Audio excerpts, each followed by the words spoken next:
Bonjour tout le monde. On se retrouve pour un nouveau blablaté. Aujourd'hui, un sujet assez spécial que j'ai dû préparer parce que c'est un sujet sensible. Bien sûr que oui. Sensible, mais c'est pas pour autant que j'arrêterai d'être drôle. Parce que être drôle, c'est pour la vie. Bien sûr. Et quand je serai décédée, je fais une blague sur ma tombe. Il n'y a pas de débat. C'est tout moi, quoi. Je suis drôle, je suis fraîche. Bref. On va pas arrêter de rire parce que aujourd'hui, on va parler du handicap. Du handicap de ma vie en général. On va voir un peu. Je suis pas en colère. Un petit peu. Un petit peu. En fait, je suis en colère. Un petit peu. Comme ça. Là, vous voyez mieux. Comme ça. Parce que le handicap, c'est le sujet de ma colère depuis maintenant des années. Mais avant d'en arriver à pourquoi je suis en colère, la vie de ma mère, Muriel, si tu passes par là, je vais me mettre au yoga. Il faut que je me mette au yoga. C'est important quand même parce que même au chômage, je suis tendue. C'est chaud, non? Bon. C'est pour le sujet.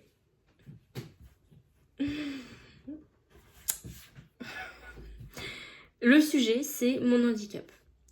J'avais envie de vous en parler parce que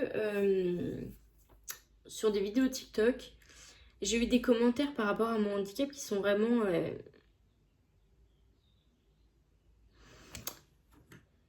Bref, eux, ils iront pas au purgatoire, ça dirait que l'enfer. En tout cas, je peux pas souhaiter ça à quelqu'un, c'est pas très gentil, surtout quand je le connais pas, le ou la, en tout cas.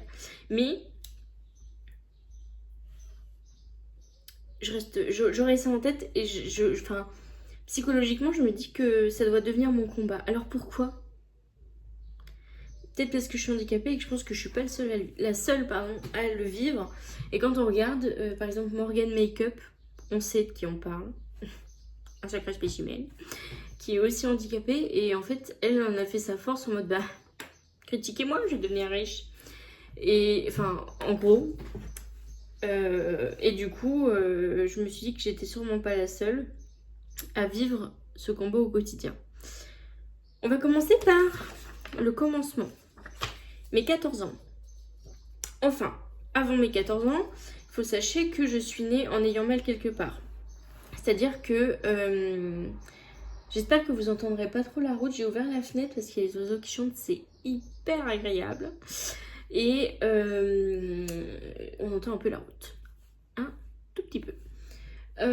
Donc, on recommence. Je suis née en ayant mal quelque part. Je suis née déjà à 6 mois et demi de grossesse. Et j'étais un bébé rachitique. Je suis née avec des problèmes de santé. Ce qui fait que globalement, je ne sais pas ce que c'est de se réveiller un matin où tout va bien. Où tu n'as pas mal, je sais pas, je dis une bêtise, à la tête, t'as pas mal aux genoux, t'as pas mal aux pieds, t'as pas mal aux doigts, t'as pas mal aux cheveux. C'est un nouveau mal, mais t'as mal nulle part. Et du coup, dans ma vie, j'ai toujours pensé que c'était normal d'avoir mal quelque part. Ce qui fait que j'étais pas un enfant qui était du genre à me plaindre. Vers l'âge de 11 ou 12 ans, un jour je suis restée entre guillemets paralysée dans mon lit. Et là c'était panique à bord. En plus j'avais un lit superposé et je dormais en haut et ma mère était en mode, et alors là, que main je vais faire pour aider la gamine? Mère, vous êtes un petit génie. On a tout fait, on a mis du chaud, on a mis du froid, on a attendu, etc. En fait c'était des membres qui étaient engourdis et ce qui me rendait paralysée. Enfin, en fait je pouvais pas les bouger. Ça fait comme si... alors Tim Ron, on se sait, quand vous êtes... je suis désolée pour l'exemple, je sais que ça... Quand vous êtes trop longtemps sur les toilettes, vos jambes sont pliées et votre sang circule plus dans le bas des jambes et dans les pieds. Et quand vous vous relevez, vous avez des fourmillements partout. Et ben moi, ça me faisait ça. Sauf que j'étais couchée, genre j'étais pas recroquevillée sur moi ou quoi que ce soit. Ce qui fait que ça m'a laissé quelques minutes, je crois que c'était environ 20 minutes dans mon lit à souffrir parce que j'avais mal et je pouvais pas bouger. Ma mère a paniqué ce jour-là. Et ça l'a fait une fois, ça l'a jamais refait jusqu'à ce que ça leur fasse vers mes 13-14 ans. Où c'était horrible, une sensation horrible, comme si mon corps prenait feu. Et du coup, ma mère, elle s'est dit, ok, il y a vraiment un truc sur la gamine. Et je vous jure, j'étais pas du genre à me plaindre. Je veux dire, je pouvais me plaindre pour des conneries, par exemple, oh, j'ai mal à la tête. Ma mère, elle me dire, arrête d'être sur ton téléphone ou ton ordinateur. J'ai mal aux pieds, arrête d'être sur ton téléphone. Que des trucs comme ça. Mais du coup, ce qui fait que j'étais pas du genre à me plaindre. Et chez nous, on se plaint pas vraiment. Et j'ai commencé à vraiment me plaindre à ma mère en mode, bah là, j'ai mal au dos, je peux pas t'aider à porter ça, etc. Ma mère s'est dit, il y a sûrement un sérieux problème sur la gamine. On a été voir notre médecin traitant, on avait le même. Et le mec, il me met au nez et il me dit, bah tout ça pour pas aller au sport, tu veux un arrêt, enfin pas un arrêt, mais un... Je sais plus comment ça s'appelle.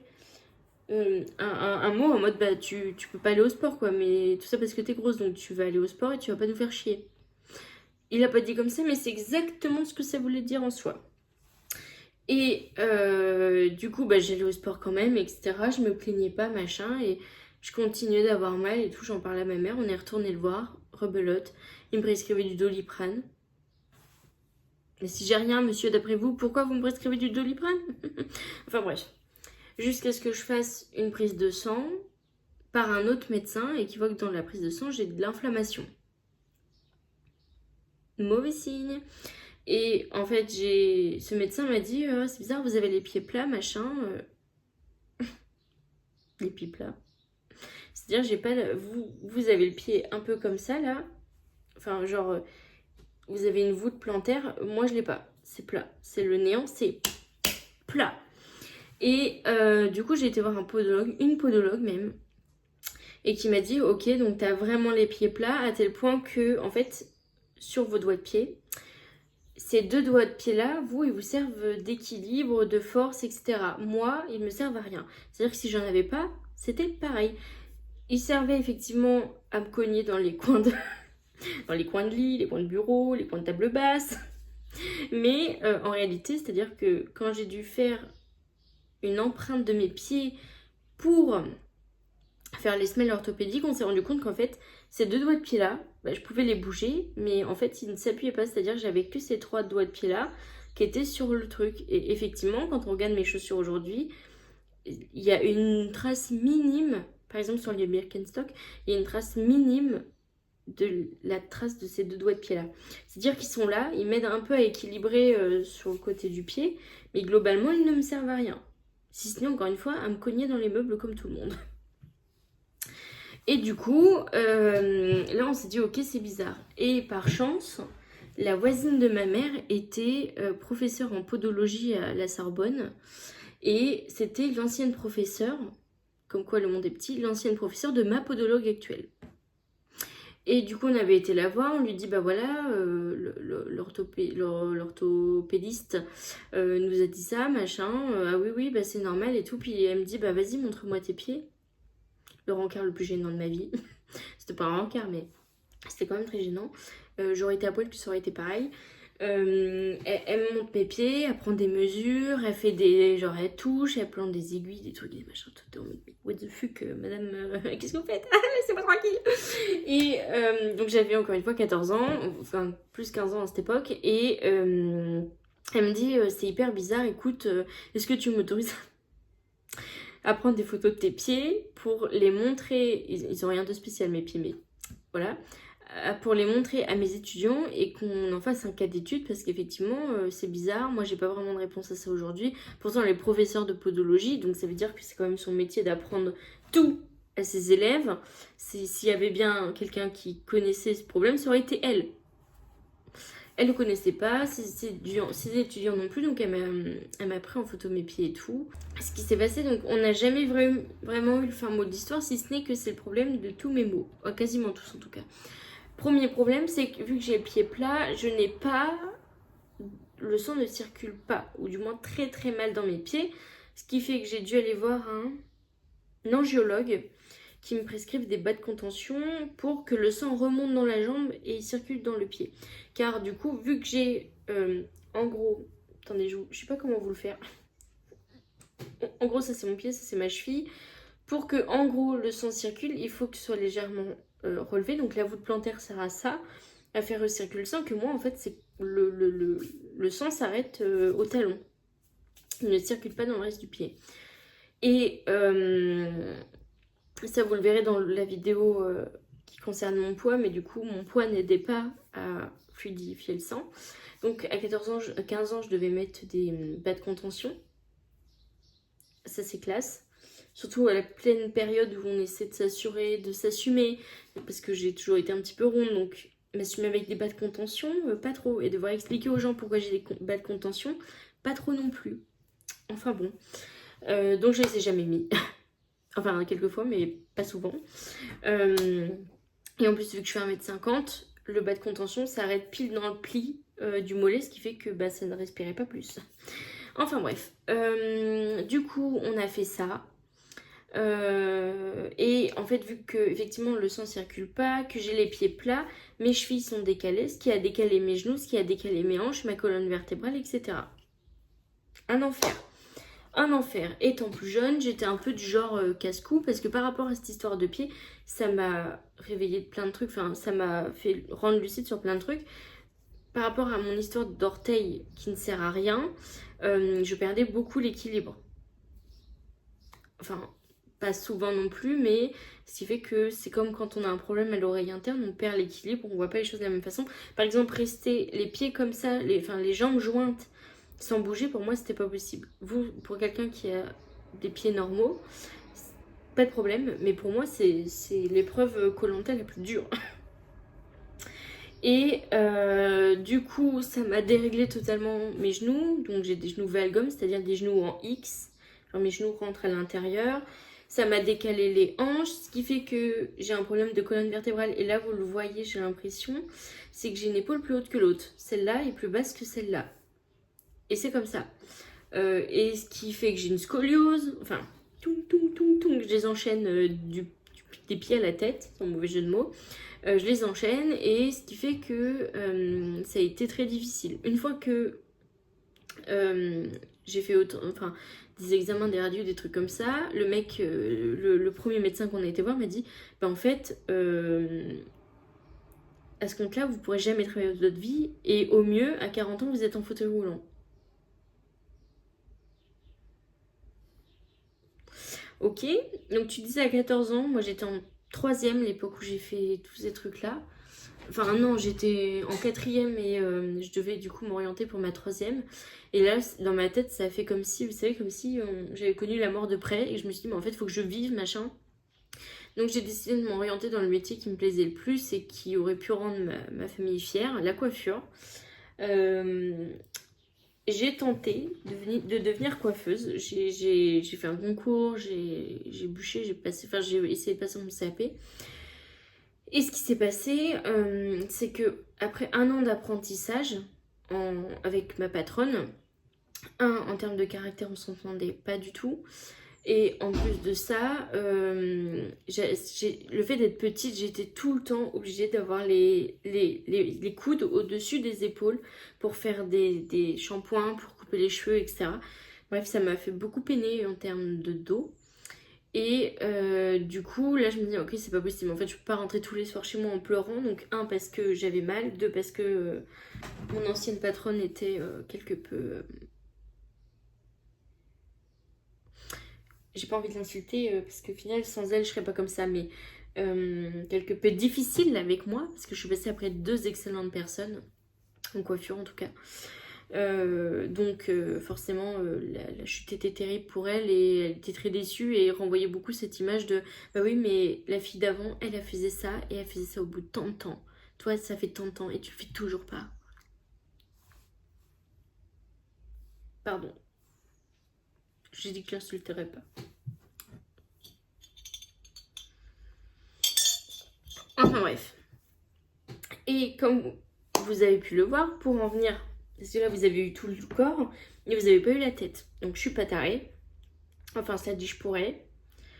Mais je pense que vous l'avez déjà vu, j'ai un strabisme. Alors aujourd'hui, ça se voit pas tant que ça parce que, si peut-être un peu ce œil-là et là. Voilà, là ça se voit bien là. J'ai cet œil-là qui est là et celui-là qui est là. J'ai un strabisme. Enfin, ça, c'est ce qu'on a toujours cru. Enfin, si, ça se voit, j'ai un strabisme convergent. C'est-à-dire que j'ai un œil qui peut regarder droit et l'autre qui part à Marseille. C'est Marseille bébé. Et ça, je l'ai depuis pareil, depuis que je suis née. Je porte des lunettes depuis que j'ai l'âge de 2 ans. Donc, on est d'accord, ça n'a rien à voir avec les pieds. C'est un autre problème. Mais du coup, je porte des lunettes depuis que j'ai l'âge de 2 ans. Donc, autant vous dire, j'ai vécu plus longtemps avec des lunettes que sans. Et que d'ailleurs, sans mes lunettes, eh ben, je réussirais pas grand-chose dans la vie.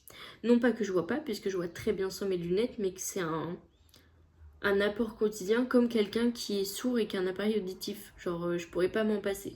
Simple. Du coup, voilà. Donc, j'ai un strabisme. Et quand j'ai la fameuse année là où j'ai commencé la coiffure, j'ai fait de l'orthopsie puisque je voulais réparer ce problème de vue de façon à ce que ça puisse corriger mon strabisme. Quand on est petit, on vous met un scotch, vous partez, vous revenez dans 2 jours, on vous enlève le scotch, vous voyez si ça marche ou pas, vous remettez un scotch et ainsi de suite. Et bien là, c'est le même principe, sauf que tu mets pas de scotch. C'est-à-dire que tu es obligé, par exemple, de te concentrer, genre à cacher un œil et regarder le stylo et le suivre en fait. Et ça, c'est de la rééducation, et tu fais après avec l'autre œil, et après avec les 2 yeux, etc. Et donc ça, c'est l'autopsie que je faisais. Et en fait, le problème, c'est qu'on s'est rendu compte que j'ai un décalage avec mes yeux. Donc c'est un strabisme, certes, mais c'est surtout que mes yeux ne travaillent pas ensemble. Dans le sens où, là, c'est un peu compliqué à vous expliquer. Et j'ai rien pour vous montrer ça. Je vais prendre ma chope, mon godet. Oui, je bois mon café avec une paille. Et alors, c'est pas la question ici. Par exemple, pour mettre la paille, je le fais même pas exprès, pour mettre la paille dans le godet, je suis obligée de me concentrer, de fermer un œil et de bien viser. Ça aussi, c'est de l'orthopsie. Ce qui fait que, on y vient. Attendez, je bois un petit coup, du coup.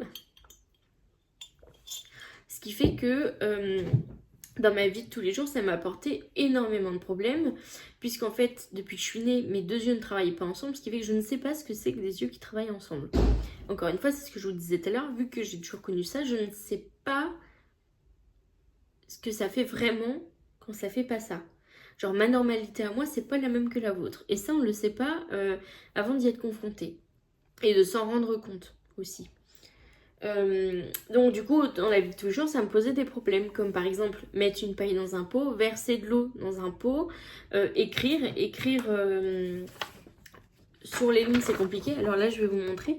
Exemple simple, là, j'ai dû me concentrer pour finir la phrase parce que au début, je voyais pas que j'étais pas sur la ligne. Et ça a toujours été, toujours. Je sais pas si j'ai d'autres exemples. C'est pour ça qu'aujourd'hui, d'ailleurs, vous l'aurez peut-être remarqué, j'écris vachement sans ligne. C'est-à-dire j'écris sur des pages blanches. Parce que c'est trop compliqué pour moi de me concentrer à devoir écrire. Et pourtant, aujourd'hui, j'écris quasiment droit. Bon, quasiment, on a dit. Mais du coup, ça c'est un problème. Ça a été aussi un problème pour apprendre à faire du vélo, pour faire mes lacets, pour tous les trucs du quotidien où pour vous c'est facile. Pour moi, c'est un handicap, pour de vrai. Et étant adulte et étant consciente de ça maintenant, j'essaie d'adapter ma vie au maximum à tout ce que je fais et tout ce que j'entreprends, que ce soit arroser les plantes, boire de l'eau, boire un eau de verre, couper ma viande, enfin voilà, c'est un challenge au quotidien. Et quand j'ai dû prendre mon vélo, parce que je faisais plusieurs kilomètres de vélo par jour avant pour aller au travail, c'est pareil. Un vrai challenge, j'ai mis plus de 5 mois, enfin à peu près 5 mois, à m'adapter de façon à ce que je sache que le vélo, il est large comme ça, que là, ça c'est à peu près 10 cm, et que du coup je sache que là je dois me décaler d'au moins tout ça pour pas me taper le poteau ou quoi que ce soit. C'est un challenge au quotidien. Un autre truc, pour vous visualiser ça, je ne peux pas voir en 3D. Je ne peux pas. Tous les films en 3D, je peux pas. Tout ce qui a du flou cinétique, les nouveaux jeux genre Hogwarts Legacy, GTA, etc., je ne peux pas les regarder car c'est trop rapide. Et que genre pour moi, c'est voir flou, enfin, comme si j'étais bourrée, quoi. Alors c'est une sacrée expérience, mais vraiment 0,20, c'est comme si j'étais bourrée et je peux pas voir, ça me rend malade, ça me fait mal à la tête, ça me donne envie de vomir, je peux pas. Et du coup, pour le vélo, j'ai dû m'adapter, etc. À me dire, ok, le vélo c'est temps. Là, si je fais ça, bah ça fait ça. En fait, j'ai dû faire des tests. Je suis tombée plusieurs fois. Enfin, l'histoire d'une vie, dirons-nous. Ce qui m'a pas aidé. Et le problème d'aujourd'hui, c'est que je ne peux pas. Je touche du bois. Toujours avec délicatesse. Je touche du bois, mais je ne peux pas conduire. Je ne peux pas avoir le permis. Dieu sait, pourtant, j'ai mon code, j'ai plusieurs heures de conduite à mon actif, mais je ne peux pas conduire parce que, pour la simple et bonne raison que je n'ai pas de trajectoire. C'est-à-dire que je ne sais pas si ça, c'est à 10 centimètres ou à 3 centimètres. Je ne sais pas, par exemple, si ça, bah pareil, c'est à 3 centimètres, etc. Mon cerveau ne coordonne pas mes yeux. Enfin, mes yeux ne se coordonnent pas ensemble, ce qui fait que je ne peux pas vraiment voir. C'est-à-dire que là, par exemple, alors vous voyez pas, mais je vais prendre ça. Là, par exemple, je vois la paille, là, je la vois pas. Je vois la paille, là, je la vois pas. Je vois la paille, là, je vois pas. Et alors, je sais pas ce que ça donnera en vidéo, mais du coup, en voiture, c'est très compliqué, puisque si je regarde d'un certain angle de vue, sans bouger la tête, je vais voir quelqu'un derrière le poteau, et si je change, je le vois pas. Et ainsi de suite. C'est une rééducation à avoir constamment. Ce qui fait que je n'ai pas pu avoir le permis. Disons qu'à l'époque, surtout, j'ai abandonné puisque je n'en avais pas la nécessité et que c'était trop compliqué. C'est-à-dire que faire autant d'efforts, c'est très fatigant. Après 2 heures de conduite, je dormais 5 heures. Il n'y a pas de vanne. Alors, il y a aussi le stress et tout parce que je m'en sentais pas capable à l'époque. Mais je dormais littéralement 5 heures après avoir conduit 2 heures. Ça demandait tellement d'énergie, à l'époque en tout cas, à mes 18 ans, que c'était dur. C'était extrêmement dur. En plus, à l'époque, il y avait le Covid, machin, c'était compliqué avec les heures. Je me suis dit, on peut pas, c'est pas grave. On peut pas, hop, laissez tomber, on passe à autre chose. Et ce qui fait que ça a été le plus grand malheur de ma vie, et encore aujourd'hui, puisque mon problème de dos m'a valu une reconversion. Une reconversion que j'ai peiné à faire, que j'ai réussi à obtenir et que j'ai fait des sacrifices, mais j'ai réussi à avoir un titre, enfin un diplôme, etc. Puisque du coup, je partais absolument de zéro, puisque je n'ai pas passé mon CAP. Mais du coup, j'ai réussi à avoir mon bac plus 2. Bien sûr que oui. Et du coup, le problème aujourd'hui, c'est que je n'ai pas le permis.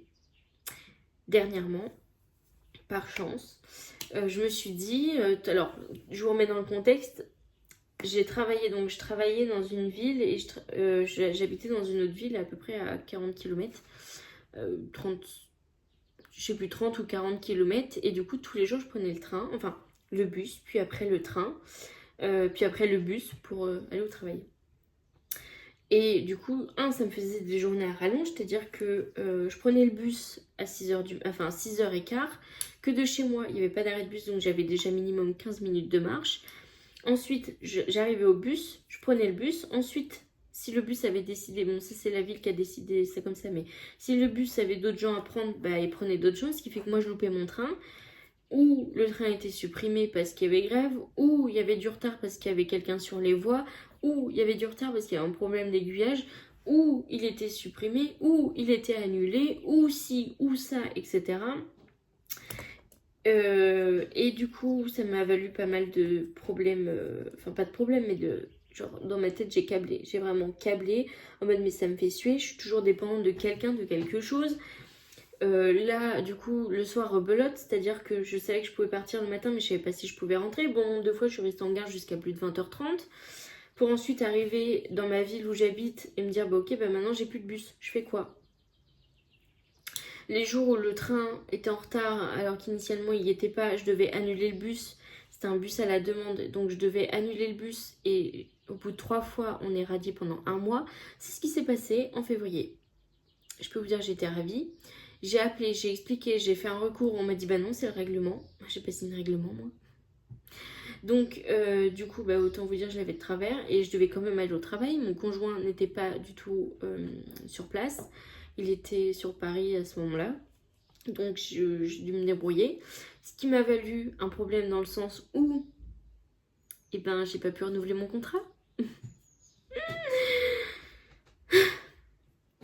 suis un petit peu colère, oui. Parce que du coup, je pouvais pas me rendre au travail. Donc, j'allais pas les foutre dans la panade et on s'était mis d'accord en mode bon, bah, on est désolé pour toi, bah, moi aussi, je suis désolée pour vous. Et ils étaient hyper compréhensifs parce qu'il y a des fois où je suis arrivée genre au travail à 9h. Alors, je commençais à 8h30, je prenais le train à 6h. Enfin, ils étaient hyper conciliants et fort heureusement, du coup. Autre chose, c'est que du coup à ce moment-là, quand j'ai câblé en mode bah ok, donc je perds mon travail, bon, j'avais du chômage, heureusement, mais du coup ça me pose des problèmes puisque je suis dépendante des bus, des trains, des transports en général, des taxis, etc. À ce moment-là, j'ai fait des pieds et des mains. J'ai appelé la GFIP. Alors pour les personnes en situation de handicap, c'est comment on pourrait expliquer ça? Le centre de financement, soit des formations, soit de différentes choses pour améliorer son quotidien quand on est en situation de handicap. Moi, en l'occurrence, ça aurait pu être une prise en charge de transport pour m'emmener d'un point A à un point B. Spoiler, j'ai pas pu y avoir le droit. Alors, ça a mis plus de 3 mois, 4 mois à ce que ce soit accepté.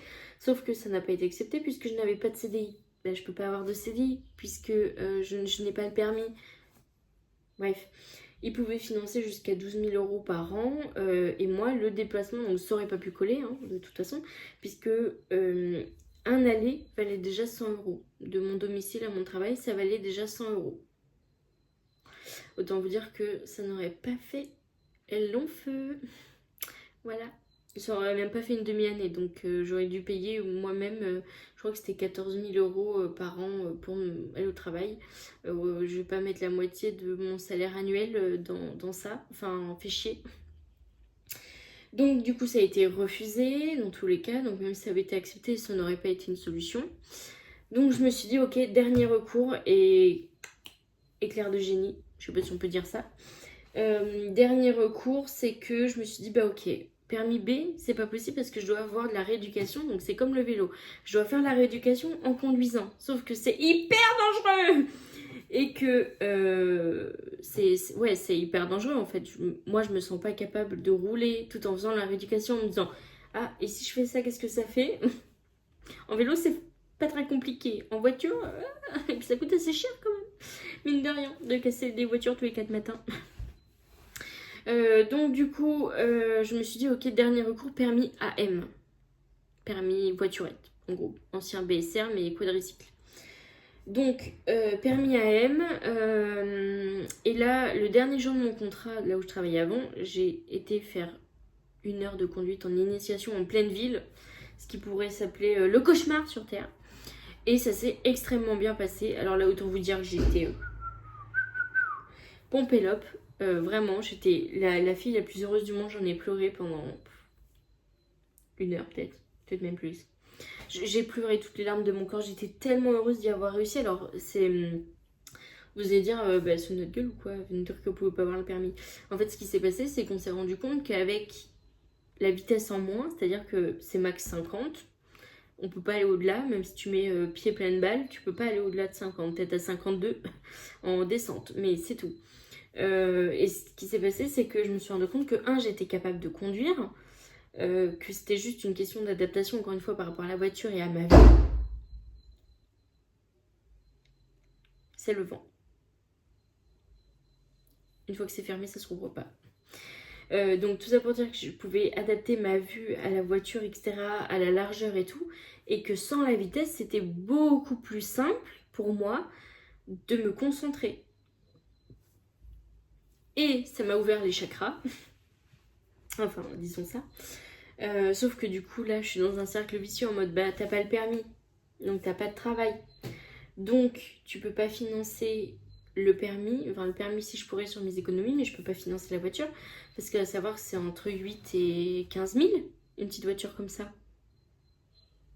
Et c'est pas genre un désir de luxe, c'est les prix en global. Une amie sans option, c'est 8 700. Et sans compter une Ligier ou une Exam ou vice versa, enfin, c'est au-delà de 10 000, tu vois, enfin voilà. Sauf que du coup, pour moi, c'est vraiment une nécessité. Sauf que là, je vous dis ça en plus en mode bah, ça peut me sauver dans mon quotidien non professionnel. Oui, ça peut me sauver. Je peux aller faire des courses toute seule, je peux aller à la piscine toute seule. Je peux aller déposer un colis toute seule, je suis pas obligée de demander quelqu'un pour m'emmener chercher du pain. Enfin, c'est hyper pratique dans ce sens-là. Mais ça change pas mon problème de conduite au travail, sauf si je travaille dans une même ville qui ne nécessite pas de déplacement professionnel. Auquel cas, oui, là, ça redevient compliqué. Et dans mon métier, il y a des bilans de stage à faire, etc. Encore une fois, si je travaille dans la ville où j'habite, ça peut carrément le faire. Par contre, si c'est travailler à 40 km de chez moi, je vais pas faire 40 km en voiturette. La voiturette, elle peut éventuellement faire l'aller, mais elle fera pas le retour si je la recharge pas ou je lui remets pas de l'essence. Et deux, la fatigue restera la même. C'est-à-dire je peux pas aller au travail, me taper 5 heures de sieste, enfin 5 heures j'exagère, mais être fatiguée et reprendre la route le soir. Genre c'est dangereux et en plus de ça, je serai pas concentrée au travail, ça ne peut pas le faire. Donc là le problème étant que j'ai envie de le faire, ne serait-ce que pour mon quotidien personnel. Mais surtout et avant tout, parce que aujourd'hui, ce que j'ai besoin surtout, c'est d'aller à la gare.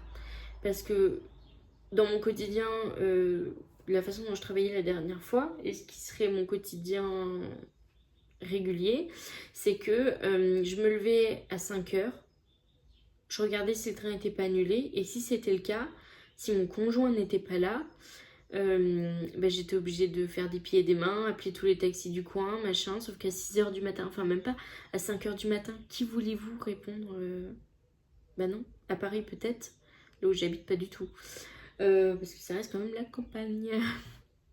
Donc bon bref, c'était une perte d'argent phénoménale, et en plus de ça, si j'avais pas d'autre solution, genre entre le bus qui se dit tiens je vais prendre, enfin c'est pas tiens, c'est leur système économique et c'est très bien fait, sauf que dans mon cas à moi, j'avais besoin d'aller à la gare à 6h50 ou à 6h30, mais pas à 7h30. Genre je veux pas faire 40 minutes de bus, alors qu'en vrai il y a que 7 minutes de bus à faire de chez, enfin du point, comment dirais-je, de l'arrêt de bus jusqu'à l'arrêt de bus de la gare, il n'y a que 7 minutes. Mais du coup, il y a des fois, je pouvais faire le trajet de 40 minutes parce qu'ils pensaient prendre quelqu'un sur la route. Donc moi, je loupais mon train, j'arrivais en retard au travail, etc. J'étais constamment dépendante des horaires des autres, des besoins des autres. Et ça, c'est pas possible. Ce n'est pas du tout possible. Mais l'objectif étant quand même de juste au moins faire la maison, la gare en voiturette. Et inversement le soir. Comme ça, même si le train est en retard ou qu'il est supprimé ou quoi, moi, je peux anticiper, prendre ma voiture avant. Et j'ai pas de souci à me faire en me disant ok je vais encore annuler moins d'une heure avant, etc. Genre non, je prends ma voiturette, hop, le soir pareil, je peux rentrer à 20h alors que j'étais censée rentrer à 19h, qu'il n'y a pas de problème en fait par rapport au bus, puisque j'aurai l'autonomie de ma propre voiture.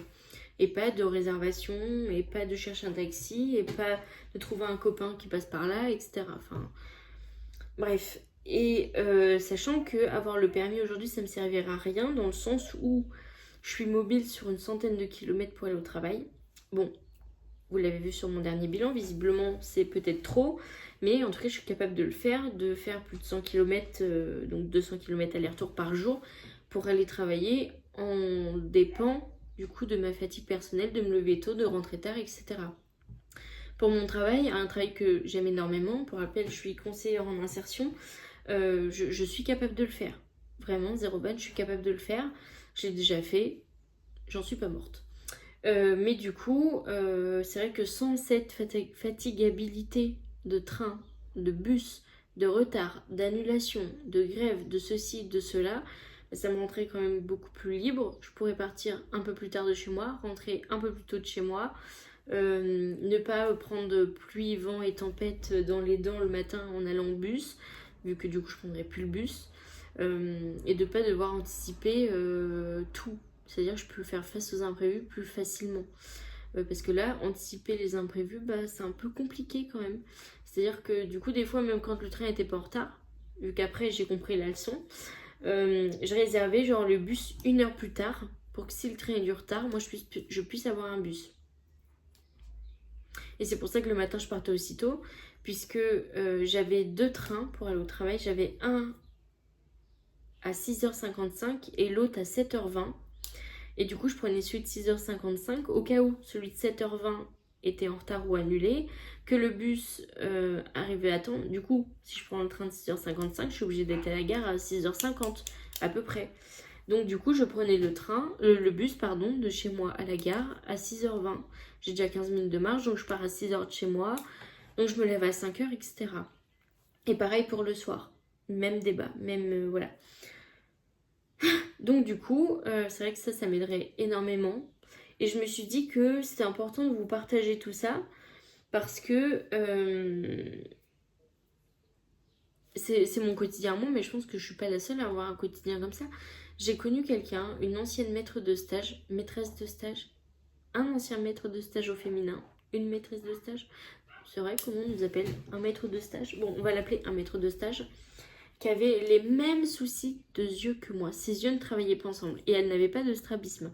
C'était juste ses yeux qui ne travaillaient pas ensemble. Et toute sa vie, elle s'est battue pour que les gens comprennent pourquoi elle ne pouvait pas avoir le permis.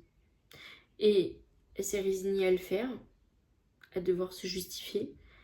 Et genre, elle était là en mode, j'ai pas le permis, je pourrais pas l'avoir, je veux pas vous expliquer pourquoi, je dois pas me justifier. C'est soit vous me prenez, soit vous me prenez pas. Et sa franchise a fonctionné, puisque malgré ses problèmes de vue qui lui permettaient pas d'avoir le permis, elle faisait mon métier, elle le fait encore, et il n'y a aucun problème à ça. Sauf que du coup, moi, le fait que je sois jeune, et je pense de la Gen Z aussi, je pense que malheureusement ça y contribue, et ben ça décrédibilise carrément mes vrais problèmes de vue, puisque on associe forcément la Gen Z à la fainéantise et à c'est des excuses. Je me suis pris bon nombre de fois dans les dents que c'était de ma faute si j'avais pas le permis et que c'était vraiment de mon bon vouloir de persister un peu, et si je persiste un peu, je l'aurai. Et que des trucs comme ça, que des trucs comme ça. Donc à savoir, l'opération ne peut pas être compatible puisque c'est pas compatible avec mon strabisme. L'autopsie, j'ai arrêté puisque ça risquait de me faire voir double, à essayer de concentrer mes yeux, à faire quelque chose qu'ils n'ont pas l'habitude de faire. Mais dans tous les jours, c'est-à-dire que aujourd'hui j'ai le pouvoir de pouvoir regarder ce stylo d'un œil comme de l'autre, alors qu'avant j'avais juste mon œil directeur qui regardait, et c'est comme si j'étais aveugle de l'autre œil. Je voyais ce qui se passait, mais mon cerveau ne calculait pas ce que je regardais. C'est-à-dire que maintenant, par exemple là je vous regarde vous, mais cet œil-là il regarde le micro, je le vois, je le comprends, je le conçois, je l'enregistre. C'est un petit super pouvoir puisque je vois des choses que vous ne voyez pas. Il faut dire ce qui est. Il faut dire ce qui est. Je vois des choses que vous ne voyez pas. Mais ça me pose aujourd'hui énormément de problèmes puisque ça rajoute de la fatigue. Je ne trouve pas de travail. Tous mes entretiens que j'ai faits, si c'est pas mon âge, de toute façon, le problème, c'est forcément le permis. Et ça, franchement, c'est regrettable puisqu'il y a des métiers, des entreprises où t'as pas besoin de permis. Enfin, je veux dire, si, pour éventuellement te rendre au travail, mais sinon t'en as pas besoin plus que ça. Et on te refuse parce que t'as pas le permis. Quand t'as besoin du permis parce que t'as des rendez-vous en extérieur, etc., oui, genre infirmière, genre mon métier, etc., oui, mais admettons secrétaire comptable, t'as pas besoin de permis. Enfin, vous arrêtez de me faire chier. Mais du coup, oui, le permis est indispensable. Moi, je ne peux pas l'avoir. Et d'un côté, le fait de... C'est à ça que je voulais en venir tout à l'heure. Le fait de ne pas l'avoir, ça m'ouvre vachement plus en termes de kilomètres, en termes de recherche d'emploi, un périmètre de recherche, que si j'avais le permis. Parce que si j'avais le permis, croyez-moi bien que je ne ferais pas 200 km par jour. Avec ou sans problème de vue, je connais pas grand monde qui fasse 200 km par jour pour se rendre au travail. Et ça, malheureusement, vu que c'est... Enfin, je veux dire, j'habite loin, etc., et du coup, on préfère ne pas me prendre au risque que j'ai des problèmes de train, etc. Et ça, malheureusement, être dépendant, et je ne cesserai de le répéter, être dépendant d'un système auquel tu ne peux rien faire, c'est vraiment compliqué. Et la société n'aide pas à ça. Et je vous ai un peu raconté un peu toute ma vie, sur tous ces derniers mois, de ces dernières années. Mais c'est vrai de vrai. Genre, je peux pas... Je vis dans un monde où tout tourne en boucle et qu'à chaque problème, à chaque possibilité, il y a un obstacle. Et quand c'est pas le permis, c'est forcément autre chose. Vraiment, je rigole pas, c'est forcément autre chose. Enfin, Il n'y a pas un moment donné où j'ai pas un problème pour trouver un emploi. Enfin, je veux dire, j'ai une RQTH, mais quand je dis que j'ai une RQTH, les gens ne savent pas pourquoi. Je leur dis pas, j'ai des problèmes de vue, j'ai des problèmes de dos. Non, j'ai des problèmes de santé, c'est tout ce qu'ils ont à savoir, ils sont pas médecins. Et dans tous les cas, ils n'ont pas le droit de poser la question. Et du coup, j'ai une RQTH, ça marche pas. J'ai pas le permis, ça marche pas. Je suis pas très grande, ça marche pas. Je suis jeune, ça marche pas. Il n'y a pas un moment donné où toutes les étoiles vont être alignées et que je trouve un truc. Là où je travaillais là en janvier et où j'aurai un nouvel entretien à la fin du mois, ça peut marcher. Enfin, je veux dire, ils ont été hyper conciliants. Il y a énormément de mes collègues qui n'avaient pas le permis et pourtant, ça les a pas empêchés d'exceller dans leur emploi, dans leur job et dans leur mission. Et ils étaient hyper conciliants. J'arrivais à 9h et en retard, puisque je commençais à 8h30. J'arrivais à 9h, non mais t'inquiète, tu rattrapes les 30 minutes dans ta journée, dans ta semaine, tant que tu les notes bien et tout, t'inquiète. Et ça, c'est un truc de ouf. Enfin, c'est le pied, c'est ce qu'on appelle du management sain, en fait. Mais du coup, eux-mêmes étaient contraints de faire avec ce que je ne pouvais pas gérer. Et c'est autant embêtant pour moi que pour eux, parce que j'en conviens. Et c'est sûrement pour ça que je peine à trouver du travail. Mais du coup, aujourd'hui, je trouve qu'on n'est pas assez ouvert sur cette question de voyage en train, de ne pas avoir le permis, de ne pas avoir le besoin d'avoir le permis. Donc moi, c'est pas une histoire de ne pas avoir besoin d'avoir le permis, mais une histoire de je ne peux pas avoir le permis. Et je pense que malheureusement, effectivement, aujourd'hui, on n'est pas assez ouvert à ça. Et c'est ça qui m'énerve, c'est vraiment ça qui m'énerve, puisque tu es obligé de faire des pieds et des mains pour avoir des trucs, et au final, quand tu les as, tu te rends compte que les entreprises en veulent pas, que vu qu'ils sont pas assez informés, ils préfèrent pas essayer. Et enfin, c'est dur, en vrai c'est dur parce que t'as beau avoir une reconnaissance travailleur handicapé, tu peux avoir des avantages, par exemple si t'as des problèmes de dos, un nouveau fauteuil, un nouveau clavier, une nouvelle souris, un ordinateur plus haut, un écran plus large, tu peux avoir plein de trucs, mais pour des trucs comme ça, et c'est regrettable, c'est vraiment regrettable. Donc bon, après il y a bon nombre d'associations qui sont créées justement pour pallier à ça, pour aider, pour aménager un poste de travail, pour accompagner les personnes en situation, en situation de handicap et tout. Moi c'est pas forcément mon cas, je n'en ai pas vraiment besoin, si ce n'est des aides physiques par exemple pour conduire, le permis, pour l'achat du véhicule, puisque c'est des achats que je suis obligée de faire, mais pas, enfin qui sont indépendants de ma volonté. Si c'était un choix, je peux vous assurer que je serais déjà en Mégane RS sur l'autoroute. Enfin, je veux dire, ce serait un choix, j'en serais pas là, quoi. Mais du coup, voilà, je trouvais ça important de vous le partager parce que je pense que je suis pas la seule à le vivre. Et c'est bien aussi d'avoir la vision des personnes en situation de handicap. Enfin, je dis pas ça en mode « ayez pitié » de ce petit être. Non, je dis pas ça dans ce sens-là, mais dans le sens où c'est un sujet encore trop tabou et qu'il y a énormément de jugements, pas forcément fondés malheureusement, sur le sujet, sur la question. Donc moi c'est un problème de dos pour certains métiers en tout cas, et de vue pour mon quotidien, mais ça ne m'empêche pas de travailler, ça ne m'empêche pas de voir, de savoir lire, de savoir écrire, de savoir parler, d'accompagner, de marcher, enfin, ça ne m'empêche en rien sauf de conduire. Et ça, c'est vraiment regrettable puisque tout de suite, on a le préjugé de « elle va être en arrêt maladie ». Et ça, c'est ce que j'ai eu en commentaire sous une de mes vidéos. En même temps, pourquoi un patron te prendrait alors qu'il sait très bien que tu vas être en arrêt maladie les 3 quarts du temps. Je n'étais en arrêt maladie qu'une semaine pour ma cheville, pour une entorse.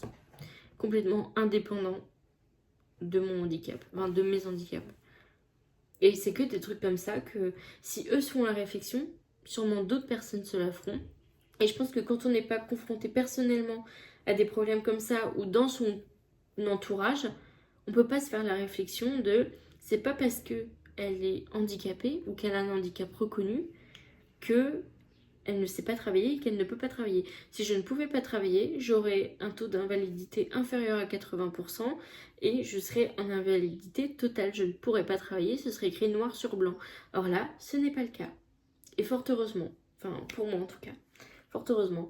Donc ça me brise un peu le cœur parce que du coup je me dis je trouve pas de travail. Et à chaque fois que j'ai une chance qui se propose, un entretien ou quoi, ça n'aboutit pas parce que bah, soit j'ai un handicap, soit je suis trop petite, soit je suis trop cela. Il n'y a jamais rien qui marche. Jamais, jamais, jamais, jamais. Donc bon, c'est pas pour ça qu'on va se démonter et que on va rester sur ses lauriers. Il est hors de question. Calme-toi, Maurice.